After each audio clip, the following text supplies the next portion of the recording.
I'm sure most of us gamers have all had that one multiplayer game we find ourselves going back to over the years. For me, it's been Apex Legends, Overwatch, H1Z1 and Call of Duty. But do you have that one single player game you always go back to?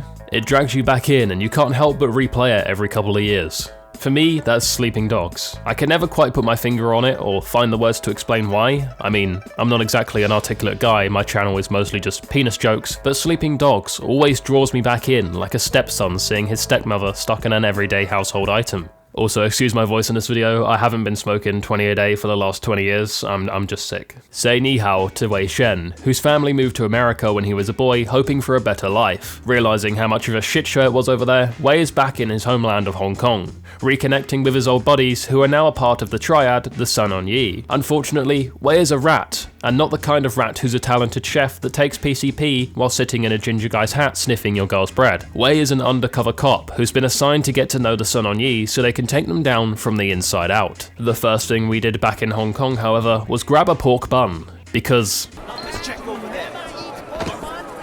I'll take some, thanks. Okay, so it's time we meet the boys. We have Winston, the leader in the area, Jackie, our childhood best friend, and Conroy, who's a little harsh on me, but honestly I think he's just projecting because he likes me. Being in a triad sounds cool in practice, but really we're having our board meetings in the kitchen of Winston's mum's restaurant, so it's not as glamorous as it seems. They take me out back to see how I can handle myself with a few guys, but I don't exactly get off to a blistering start as I remove my trousers, clearly getting the wrong signal of what they meant by handling a few guys. There's also a dude called Dog Eyes and his boys who are Sun On Yee, but they're our rivals at the moment because he's been getting greedy trying to move in on Winston's territory. We're supposed to hate him, but how can I hate a man who casually wears a fedora slightly tilted to the left? I've got a semi just looking at him. I've actually been watching a lot of MrBeast videos recently to pick up on some tips on how to grow my channel more. One thing I noticed that he always does is he says there's a really dramatic consequence to not leaving a like, so I'm gonna try that now. Leave a like or I won't buy my nan that stair lift she so desperately needs, so when she falls down the stairs and needs hip surgery, that'll be your fault. Early gang life is about doing small jobs to prove your worth, like helping out local businesses in the area by purchasing their energy drinks. Honestly, I don't even like energy drinks, but these women dancing like they shelved 10 pills was a marketing strategy I couldn't resist. We also extorted local business owners operating in Winston's area, and I equipped the gang attire. Wide fit jeans with a wife beater is a timeless classic that'll never go out of fashion. Working out of a restaurant kitchen, you really do get caught in the crossfire of some heated exchanges between waiting staff and the chefs.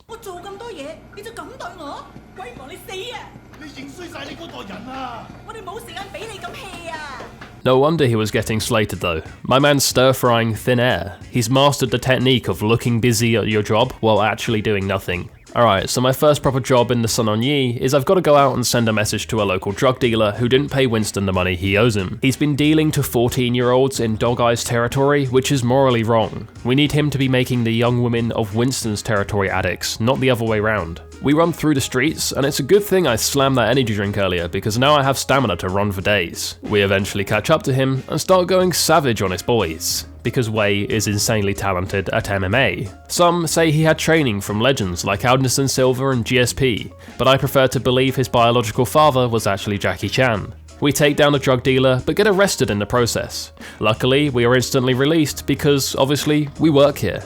Wow, this must be what it feels like to be white. We wake up the next day a sweaty mess, no AC, and just look at that mattress. Wei is not going to be getting a comfortable 8 hours on that bad boy. This apartment also just makes no sense. I've got a flat screen TV and a dishwasher, but no shower or bath. So I can watch adult videos in HD, but if I need a wash, I'll have to jump in the dishwasher with my plates.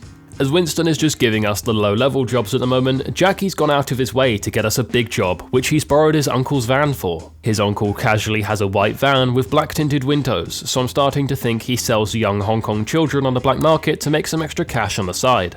I can't knock the hustle. We're interrupting one of Dog Eyes' boys' shipments of lucrative goods. I go out there and start laying out Asian men while Jackie sits in the van. Yeah, no worries Jackie, I'll risk pulling my hammy because I didn't stretch before all this, while you sit there and eat your Big Mac you so desperately wanted before we arrived. We end up taking them down, and the cargo turns out to be a bunch of fake watches, so not exactly the big score we were hoping for. Still though, we could sell these to men on Instagram who pretend to have money so they can get women because their personality is drier than your mum's Thanksgiving turkey. Wow, I just insulted your mum's turkey cooking skills. I wouldn't take that if I was you. Leave a comment right now and roast me back. Anyway, now that we've got a little bit of dosh, it's time to feed my crippling gambling addiction.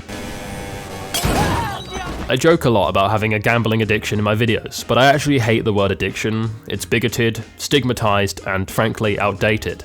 I prefer to use the term strategical charitable donation, where I keep betting companies in business. Anyway, there's no footy on tonight, so I bet on the next big thing. Big cocks. I win once, twice, 3 times, and a 4th time, turning my 20k into $200,000. And you see kids, this is why betting is a healthy way to increase your finances in literally minutes. I look around at getting some new drip with all this cash I've now got, but I can't purchase any of the high quality clothing because my face level isn't high enough. Wow. Voiy returned to Hong Kong from America thinking he would no longer face discrimination, but here we are. Because we're an undercover cop, I get to do cop things, like abuse my power and beat random citizens with my cop bodies, not considering the long-term effects it may have. We also have to do morally right things as well for the police force, like taking down a ketamine bracket. 16-year-old festival goers are going to be devastated. I've got to stake out this drug deal, so I asked the guys back at the station to give me a good disguise. When I open it up, it's just a hoodie and a hat. They didn't even give me a fake moustache and novelty glasses. What is this? Okay, so now I've done some low-level jobs to prove my loyalty to Winston, he gives me more responsibility. It's now my job to do the bus route and make sure the citizens of Hong Kong get home safely. No, this isn't a bit, this is actually part of the game, as we're taking this bus route back from Dog Eyes. There was actually something really empowering about being in control of this many people's livelihoods. Like I could drive this thing into the sea and no one could stop me. That's pretty hot. Speaking of hot, there's a lost white woman outside my apartment, so I used my English skills to slide in. Do you speak English? I like to think so. Not enough to get by anyways. You? Yeah, Wait, what do you mean?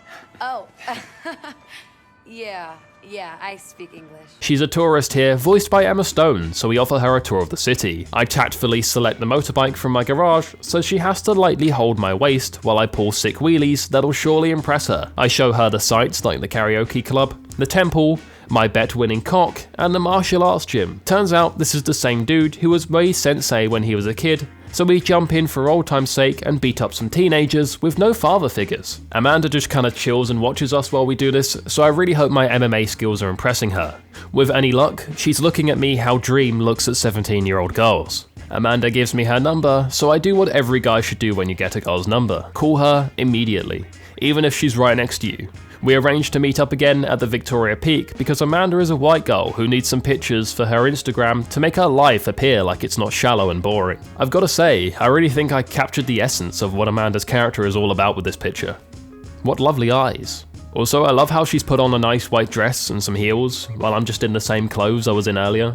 At least I whacked on the straw hat though, I feel like that will really pull her in. Okay, so I may have been taking the piss earlier about her needing pictures for her Instagram, but I've got to praise her commitment to this pose. Amanda is basically a human statue when she poses. I even tried throwing a few stiff jabs to make her budge, but she stays on one leg, in the heels. It's rather impressive. We take a few more pics and then head back to our car and hit it. So hey, I have an idea. Oh, really? Tell me more. Winston is still having problems with Dog Eyes moving in on his territory, so we get back at him by taking over the local nightclub. How do we do this, you ask? Walk in with a brutal display of violence and domination? A tactical masterclass in negotiation with the club's owner? No. I walk on in there and hit a spine-chilling rendition of I Fought the Law. One of the club's promoters, Tiffany, is not only so impressed that she gives me her number, she also starts paying money to Dog Eyes other way around, to Winston rather than Dog Eyes. I also slap up a couple of Dog Eyes men with a fish because, you know, it was funny. Voiy is one of my favourite protagonists of all time, but sometimes you do have to question his methods. Like when this woman asked for my help snapping a couple of pictures of the city for inspiration for her new clothing line. We go to a place where the sunset looks beautiful, but there's a couple of guys in the way of our view. Instead of politely asking them to scooch over, Voiy simply throws them off the pier itself. This guy, who also clearly didn't see what just happened, attempts to quirkily photobomb my image, so we also throw him off the balcony. So my boys down at the station wanted me to plant a bug in Winston's mum's restaurant so they can keep an eye on everything going on. We pick up the bug from a girl who's called Not Ping, and if you ignore the astronomical amount of hairspray needed to lock those glasses into her hair like that, and overall only looking about 18, Voiy seemed like he wanted to hit that. The best part about installing this bug is I can now set up a camera in my apartment and look at Winston's mum's wagon all day while she struts her stuff in her apron and hairnet. With the ketamine racket taken down earlier, the next thing the police wanted me to do is get involved in the underground racing scene. Games and movies always make these look so much cooler than they actually are. Real car meets in the UK are just a bunch of 18-year-old lads revving their Honda Civic engines in a Sainsbury's car park while Snapchatting the whole thing, thinking it'll get them laid. There are two kinds of male birth control: condoms, and using Snapchat when you're over the age of 15. I make a small mistake in the takeoff to the race as I accidentally run over the flare girl, but I was just trying to get that inside line for an early lead. I do eventually get the lead though, and smoke everyone else in the race. Am I actually a better driver, or do I just have a far superior vehicle to my competition like Lewis Hamilton? I guess we'll never know. It's 2 videos in a row where I've slated Lewis Hamilton. I don't actually dislike him really, I just enjoy insulting him because his fans get so defensive. When I finish the race, Tiffany, the girl from the club, gives me a bell and says she needs my help. Here I am hoping she's stuck in the karaoke machine, but no, she found a gun and doesn't know what to do with it. To any of my viewers from the US, this is what the rest of the world does when they find a gun. We take the gun from her and go back to the station with it. As it so happens, my lead supervisor on this undercover case links this exact gun to a crime that happened recently. He's actually such a good detective, he recreates an entire hologram render of the crime scene so I can reenact the whole thing and give him more of a surefire view on what happened. Once we're done with this, we go back to Winston, who informs me that Dog Eyes' boys committed an attack on the restaurant. Luckily his mother was unharmed, so we can still watch that dump truck, but to attack a local family restaurant is taking things too far. We must retaliate. Unfortunately, Dog Eyes' mum doesn't own a local business, so we go for the next best thing, their drug warehouse. Usually I feel like this would have been a challenging task, but I've recently learned how to use a firearm, so now I can dive over tables in slow motion, so I was clapping cheeks. Voiy, being the big brain boy that he is, sees there's no value in killing the warehouse boss, so instead he has the idea to take him alive and put him to work for us instead. Decision making like this has now got Winston to put even more trust in Voiy, as he's shown he can be a true leader in the Sun On Yee. He wants us to take over once he retires and marries his wife. He even trusts us so much now that he takes us as his right hand man to a meeting with the chairman of the Sun On Yee, who really takes to us so we get a promotion in our position. With this promotion comes new stairs. New stairs? What am I saying? With this promotion comes new status, but more importantly, a new apartment. This place is beautiful and actually has shower facilities. Voiy was somehow pulling beautiful women while having not showered in weeks. This man's a real magician. We have Egyptian cotton robes, bath towels, a stunning kitchen, along with black marble worktops. Life is really on the up, and Winston's wedding is just around the corner, where I'm sure nothing bad can possibly happen. Thank you guys for watching, I really do appreciate it, and a big thank you as always to those of you who click the join button and become a member of the channel. I love you guys, thank you for watching, I'll see you in the next one. Mwah. I don't know why I did a kiss in the outro, I've never done that before, that was sus. A big thank you to my motherload Voiy Boys and above, Björn, ZYFin, TheGamerTeg, TheGamerTeg. Thank you guys for your support.